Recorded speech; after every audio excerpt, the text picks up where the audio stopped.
This, I mean, look at, I have to take off Friday to go see my family, so Right. we can get that podcast done. But at the same time, I'm home right now. I got some time. I said, fuck it, let's hit this. Perfect timing. All right, what's up, y'all? I'm gonna actually have to go through my, because I'm not home. I'm gonna have to go through my sponsors, so we'll hit them real quick. Okay. What's up, y'all? This is Ernie. He's on the podcast, and we're gonna talk about some positive stuff. But first, let me get to my sponsors real quick. Core Medical Group is a TRT, testosterone replacement therapy. It's all about getting you buff and stuff. One of the things I've learned, Ernie, check this out. It's kind of crazy. I tested 40 veterans, and 39 of them had low T. Yeah, very crazy. So I recommend every guy who's over the age of 25 to go get tested and check. There's correlation between um, low testosterone or imbalanced hormones to depression. Yes. And so my whole thing is I like to push testosterone replacement therapy for those who need it. So if you guys are interested, hit me up personally. I'll send you the contact info. 100% telemedicine, send it to your house. So some good stuff. Sponsored also by Live Bearded. You see this beard right here, bro? This thing is growing. So Live Bearded is a veteran owned beard brand. They're all about that positive movement, right? They do better, be better, and that's really online with my better and stuff. And so I thought it'd be cool to partner with them. You guys can use the promo code Rocco for 10% off. Go hit them up, get your beard juice. GMR Gold is subscription based metals. Think about precious metals like silver and gold right now. It's a weird time with the economy and everything else. It's kind of a good place to put some money away. I have a bunch of silver and gold in my little safe, and you never know when that's going to be a necessity. But at the same time, there's a novelty about it. It's really fun to be able to collect that kind of stuff. So I love it. Barry Law, it's a veteran. This is something that's interesting, that since you're a veteran too, um, it's a veteran owned legal firm that'll help you get the disability ratings you deserve. Nice. So they'll fight for you, man. And they themselves, goes back to the owner, was a Vietnam veteran, so they hire veterans. They're all about veterans. They know the veteran experience because they are veterans, right? And so if you guys are interested in that, go hit up PTSD Lawyers, ptsdlawyers.com, / Rocco if you want to hear my story. We got Modern Gun School. It's an all distance learning school. You can learn how to be an armor. They send you the stuff to build guns and learn how to be an armor in the privacy of your own home. Nice. So it's a really cool company. You can use your GI Bill. You can use your Voc Rehab. And let's see, make sure Willie Peach chocolate. Have you ever had Willie Peach chocolate? Negative. Dude, you got to order one. They have spice and chocolate. He has different Scoville units. He makes it out of his house. He's a veteran. After this, you should go check out Willie Peach chocolate, man. Order a candy bar from them, and order. There's some that aren't spicy for your kids too. So Oh, I might have to try that. yeah. Well, hey Ernie, what's up, man? So we've been connecting on social media for a while, and it's been a pretty cool relationship. Everybody out there in the space is just trying to do their thing, right? Everybody wants to either make it in the business or want to help inspire more veterans who has a story to tell. I've been wanting to do your story for a while, or at least talk to you about it all. And it's just kind of cool timing worked out today. But you post videos. I mean, you can have it doesn't matter. You post videos that just whatever's in the moment. It seems like you orchestrate this. You write it or something. Are these pre-written or is it just from the heart? Negative. You know what? It's all from the heart, brother. The thing is, one thing that I try to get across is that what I do is that I want to connect with others just to light that fire, to just get them through that day. Because when I retired after 21 years, I needed that shit. So I started like, you know what? I'm going to do these videos because it's helping me and I'm hoping to help others as well. Yeah, and it's crazy because you're a very good speaker and you always give that 1 minute. What is it called? It's like 1 minute of motivation, man. Yeah, it's like sometimes I try to just bring it down to a little quick, 20 seconds of keep up the fight, in life, that day, or I just think of something and I'll pull over where I'm at and I'll do that video. Oh, I love it. I love it, man. And let me know this, man. Part of me and part of my why I went the path I went and why I do what I do is because I myself have struggled, right? Like I've struggled with post traumatic stress. I still have, my podcast before this is with a woman who is a doctor and she's a post traumatic stress therapist. And I told her, if you guys are interested in hearing that, you guys should go back and listen to it. But I told her about some of the things I still have, like some of the residual effects of post traumatic stress from combat, or even just being in the environment of seeing trauma. And the reason why I'm in the path now is because my heart is all about helping and serving others, and so I tell my story. And Ernie, I've heard your story, but do you want to tell your story? Yes. So I'm gonna go back to when I was 5 years old. I was 5 years old. I was at the babysitters, right? And I was sexually abused by the oldest son in that house. And so that was, step one, 5 years old. And I remember after that how much anger I had, how much pain I had, how much just I was pissed off, thinking that I was worthless, that I wasn't going to amount to anything. And not only that, at home, my father drank a lot, Yeah. and he was very abusive. And when he would whip us, I remember I would get like belt marks and it would bleed out of them. And it was very hard for a child at that age. And I remember sitting in classrooms and always thinking, man, you know, what am I going to do in life? I never thought that I could do anything. I didn't believe in myself. It was just terrible as a child. And I remember I would always get in fights. I would always just project all this anger onto other kids. I was a bully, and I tried to make them feel how I felt in life. And as I got older, when I was 16 years old, I was kicked out of my house. I lived on the streets. I lived from friend's house to friend's house. It was just a mess. I dropped out of school. Man, I was destined for prison. That's what I was destined for. Yeah, but I'll step in right here and say, but none of it was your fault, right? You know what I Negative. mean? The psychological disadvantage you had was already being abused as a child, sexually abused, and then, being raised like that is hard. And it's funny. It's a testament. Our parents don't know sometimes what they're doing, or sometimes when alcohol is involved, it's just Yes. it's just an unhealthy environment in its own. And so you're raised with losing all confidence, losing any Yes. ability of believing that there's more out there for you. It feels like a endless cycle of just trauma.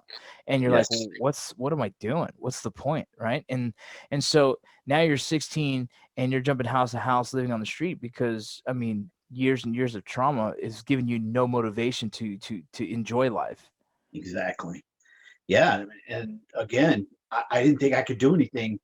So there came a moment in time when I was at a crack house and I was so hungry, man.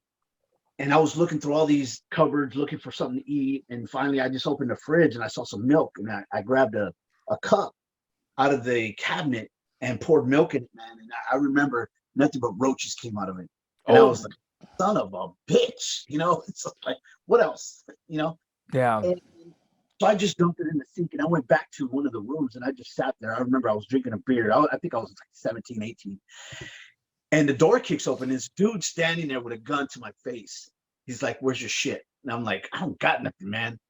And he's I, by the grace of God, this guy just walks away. And then in that moment, that's when I called my mom and I was like, "You know what? I'm done. I need to do something with my life." Yeah. And my mom got me and she took me to my older brother's house. And then I stayed there, went back to school, and I graduated. And then that's when I joined the military.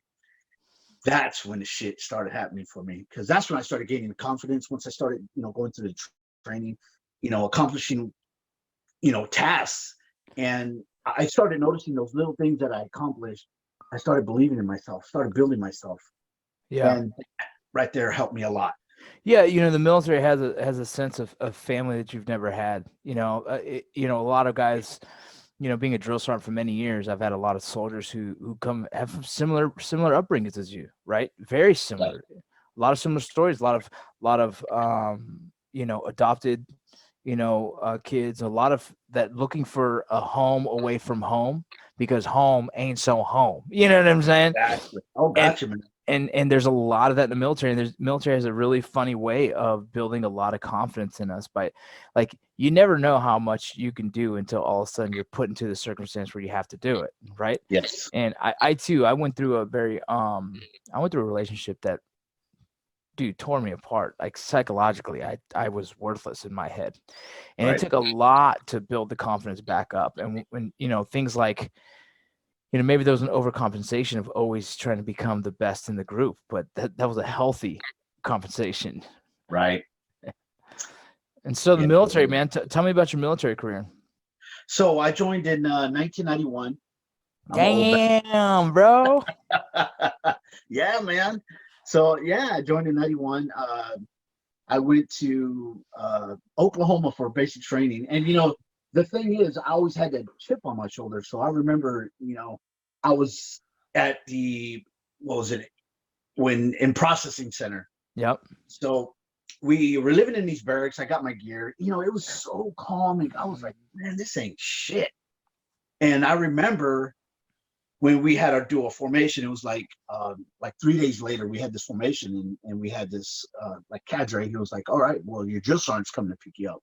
And I was like, well, shit, it's like this ain't shit. Yeah. And I remember a cattle truck pulled up it was like a block away. And I was like, what the hell are those? That's your ride. And I was like, And all of a sudden I just saw like 6 dudes walking like with a purpose, pissed off. And I thought to myself, holy shit.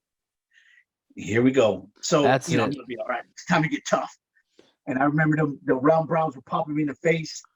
And they were like, "Oh, Yeah. you want to do something? You want to do something?" And I'm like, "No." Yeah. It Well, was dude, shell shock. so I was a drill sergeant in Fort Sill.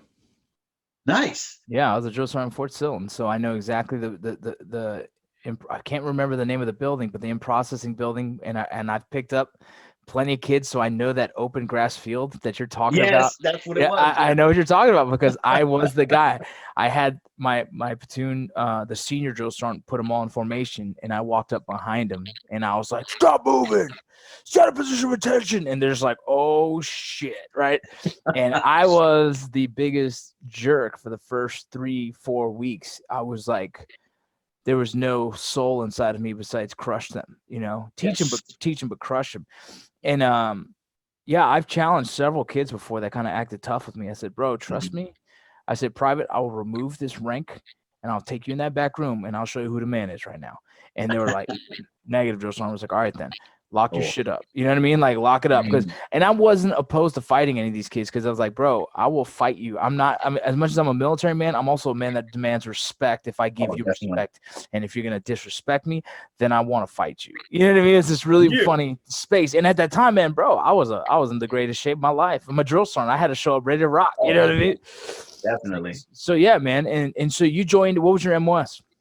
I went in as a 45 Tango, which was Bradley Systems Yeah. weapons maintainer. It was some long ass word. Yeah. And so that's what I did. I was with mechanized infantry. And when I got to my unit, we were in the infantry companies. Yeah. So we weren't just our regular, maintenance guys. It was like we got treated just like the grunts. Yeah. Or we went through the training as well. But yeah, man. But back to the drill sergeant thing, I remember we had this guy where he was from New York, bad attitude. And I remember we're standing there, and this guy was like, he said no to one of the drill sergeants. And so the drill sergeant grabbed him by his, blouse and just drug him, threw him down, drug him behind us. And, out of nowhere, like 3 other drill sergeants showed up, like, damn, and they just start roughing this dude up. Well, we didn't see what happened, but we could hear him, like, oh, Bro, that's the 90s, dog. It's yes, a different world there, bro. Roger. By the time I was a private, you wouldn't see anyone put hands on. You didn't see anything too crazy. I saw Right. one soldier swung on a dude and he got fucked up, and it was cool as hell to watch. You Yes. know what I'm saying? But like, and then fast forward to me as a drill sergeant, bro. You can do, if you cussed at him, you'd get in trouble, bro. So I had to play this very smart. I was building rapport, and then I'd fuck them up. You know what I mean? Like it was harder. So 90s, yeah, bro, you getting hands on. Oh yeah, it was nice. I remember when the drill sergeant came back around, he was just like fixing his blouse. He was like, "Hey, privates, anybody see anything?" Hey, just wrong. Yeah. So after that, I went to Fort Knox for my training EIT. After that, went to my first duty station, Fort Riley, Kansas, and that's where she all started. And one of the things that I like to talk to when I talk to students in high school is when I got to my unit as a private, I was the only Hispanic kid there, and I was afraid. In this, within myself, I was, scared. I didn't know what to think. I never been around other, you know, people from different cultures because I grew up in Southern California. Yeah. It was all, Hispanic Mexicans, whatever you want to say. So, that's what I was used to. So starting to work with other people, and I wanted to become better. So what I started doing was started reading all the manuals. I became one of the best guys there. When something was jacked up, they came to look for me. Man, hey, go get Muddy Scott. He'll fix it. And that's when I started gaining respect, started gaining rank, and that's where I was like, shit, hard work pays off. So that's where my stuff started. And, that's my career was awesome, man. I loved it. My first, 9/11 happened. So that after that, we knew we were going to combat. Yeah, you went to combat. Yep. Oh, yeah. So in 2003, I went to Baghdad, Iraq, Haifa Street area. It was really, really, it was pretty bad. It was Wild, Wild West there. I was a part of the recovery team. So when things got destroyed or there was some issues, we went out there and pulled it out, whatever was going on, we went out there regardless. So it was pretty intense, and it was different for me. And my first mission, we had, I think there was a car bomb. They had killed, it was like some Delta Force guys. And I remember I was sending my E4 and E5 out there, and just to see the looks on their face, it was very, it just hit me. So Yeah. what I did, I was like, you know what? Because they didn't want me to go out. I was the head guy, and I was like, you know what? Fuck this. I was like, hey, Sarn, get off. I'm going. And I could just see my guy. He was like, fuck yeah. I was just like, oh my God, anything happens to you, it's gonna fucking happen to me. Yeah, that's a So leadership move. That's a great leadership move. I like to tell people I raise my kids like I raise my soldiers, and I raise my soldiers like I raise my kids. And when I say that, if my son ever said, Dad, I think there's a scary monster in my closet, I don't have him clear it, right? I don't have him like, well, then go look, son. No, I say, okay, well, let me show you. And I lead from the front, right? whoa. Same in the infantry. I like to enter a room first, because I'm the senior leader. I'd rather get smoked if I got smoked than Right. watch one of my little ones, right? My young soldiers get hit. I couldn't handle that. So I commend you on that leadership decision right there, man. Yeah, thank you. So after that, I got to see a lot of ugliness out there, and I noticed when I returned from combat, I would drink heavily, man. It was our first 30 days off. I was drinking. Me and a friend of mine, we were drinking about a gallon of Crown Royal like every 2 nights, man. We were just, and then I started noticing. I was like, hey, when I hear loud bangs, I'm like freaking out. Like getting ready. My adrenaline would just skyrocket, and I Yeah. was in a pissed off mood. And so from there, I knew I had to do something. And I went to go see a mental health provider, and I was embarrassed already. I was like, man, but I Well, had to do it. they make you feel embarrassed. The military makes you feel like it's wrong. They make you feel like you're weak when you do that. Yes, And it's a culture that we need to change. Roger, I 100% agree with you. And no shit, when I went in there and I sat down and talked to that psychologist, within, I want to say 3 minutes, this dude was like, all right, we're going to prescribe you this, this, and that. I'm like, what the fuck, I man? I know. didn't even tell you what was wrong with me. There's Yeah. we're just going to give you antidepressant and anxiety. I was like, no, man. I go, no, I don't like this. I go, I want to talk. It's like, Yeah. no, just take this, you'll be good. And I felt like a zombie the rest of the time I took my medication. I didn't like it. No, for sure.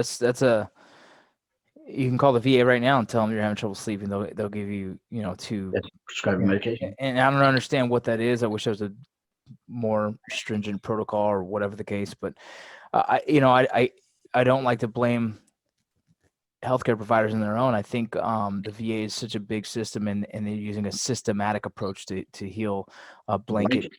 problem. And I think they're told this is what we do. I guess the standard operating procedures just give them this. Medicaid. And I don't necessarily agree with it, and I think sometimes it's out of even the healthcare providers' hands. So Yeah. there's that's part of the big culture that we need to change for our community for sure. That's step number one, right? Like identifying how we medicate or how we heal trauma. That's right. And so when I retired in 2012, I went through this process of what it was. I think it was 1 week of getting out, the ACAPing. Yep. And so I really wasn't even interested in. I just wanted to get the hell out. My tank was, my gas tank was empty. I was like, I'm done. And I didn't want to be one of those guys that just stayed on active duty, shitbag. I wasn't going to do that. I was like, no, if I can't lead, if I don't have it anymore, I'm out. So I got out. Emotionally, if you're just drawn, if you're dead, emotionally, if you're done, you're done. Yeah. And I remember when I was on my way home, I was like, man, people are going to be knocking down my doors, hiding behind, doors, in my closet, like, hey, I want you to come work for me. Well, guess what? None of that happened, man. Doesn't happen. and it was crazy. And that started affecting my esteem again, Oh, for sure. I wasn't in that position of more of authority. Two, I was just another guy. Yeah, you got to start from scratch all over again when you've just provided 20 years of service and became one of the big dogs in the fight. That's a heavy blow to all of our egos. It happens to me, Yes. I hated it. I hated the fact of having to be new again. I hated going into the Border Patrol and people treat me like the new guy, talk to me like the new guy, treating me like the new guy, not trusting me like the new guy. But then when shit gets serious, they look towards me because I'm the guy that handles the stress better, right? It's like Exactly. this. It's like, well, then you should probably just give me the respect that I deserve in the first place. At the same time, there's a lot of people who've had the shitty veterans who've kind of hurt our path. Yes. Oh, Yes. so it's a tough thing, man. And so here you are now. You're out. You realize that life outside of the military is 10 times harder than it was in the military, and you're trying to find that motivation to keep kicking. Yeah. So my first job, I'm working, right? I'm working on this piece of equipment, and the shop supervisor, is watching me. And he was like, hey, why don't you do it like this? And I go, who's fucking this chicken right now? I remember his face. He was like, who? And I went back. He like came back like 20 minutes later, and he was like, hey, do you like working here? And I was like, fuck no, I don't. It's just, all right, well, I'll let you out. And I was like, that's fine. Yeah, just angry. Yeah. And the thing was, I went through like 5 jobs, man, and I was just going into a deeper depression. I started drinking heavily. I was married at the time, and that wasn't healthy for my relationship. And I started getting to this really bad, dark place, and where I was like, you know what? I don't even fucking want to be here anymore. Yeah. And in that moment, I got a phone call. It was from the high school, and the high school was like, hey, Ernie, can you come to our school and talk about your military career? And actually, I wanted to say no, but something told me to say yes. I go there, and as they introduced me and I get in front of that classroom, I felt that peace again. I felt that worth. I felt that hunger starting to come back again. And in those kids' faces, I saw me as a child. That kid I told you about that didn't have that confidence, didn't have that belief in himself. I saw them in there, and I said, you know what? I remember when I couldn't get that person to tell me, hey, you could be whatever you want to be in life. Here's my chance to do that to those kids. Beautiful. So that's when I found, yes, I love this shit. So that's when I started going to schools and start talking to these high-risk youth and also other students and tell them, listen, nobody could stop you but you. Nobody could hold you back but yourself. The way you think is the only person that's going to slow you down in life or stop you in life from getting what you want in life. And it all starts with you. No song is going to help you. No, movie, anything. It's all within. And then that's when I started changing my life, man. That's when I got that fucking, let's do this fucking shit. Yeah. I'm just gonna get pumped up right now, but yeah, and that's the way I feel in life. It's just like, man, you got to go after it no matter what. Oh, And for I sure. feel that, and I do that to veterans too. I talk to veterans and I tell them, how I found that hope. I found that light because you are the light. We are the light. We are the beacon of light. I It just takes, agree. and you got to make it. Bro, I agree. I agree that we are the leaders of tomorrow. We should be leading people. I don't care if it's how to Yes. fucking make a sandwich or if it's how to fight a fire. I don't care. We have the experiences of leaders that most people do not have. We've endured Yes. training. There is all these leadership programs out there. Did my speaker go out? Hold on. There's all these military programs these life coaching programs that use military tactics as a training Yes. mechanism. It's like, what are we doing here? We should be the ones leading those. It shouldn't be someone else. It should be us. And so it drives me crazy. It's extremely frustrating. But it takes guys like you and me to speak on it, right? Someone Yes. has to be speaking on that. That's right. It's Tell me, tell me, absolutely correct. tell me about your company. So my company, Keep Up the Fight and Keep Up the Fight Apparel, or I call it Rec Inspirations, REK. And Nice. so, say again? I said, nice. Is this thing Yes. cutting out? Are you hearing me okay? Yeah, no, I got you. Okay, good. Loud and clear, Lima Charlie. But yeah, so what I do is I go speak. I speak to youth. I speak to juveniles in detention. I speak to veterans. I go to American Legions. I spoke at Grunt Style in San Antonio. I think it was last year or the year before, Oh, good. and that was pretty good, man. And I got to talk to, it was, I don't know, probably about 300 guys. That's And cool. I just told my story. And one of the main things that I like to get is what you just talked about is how do we transition our military experience into the civilian sector? We just gotta figure it out, man. Yeah. There's a way to do it. It's just like our leadership. Look at it as a business perspective, and how do we attain our goal?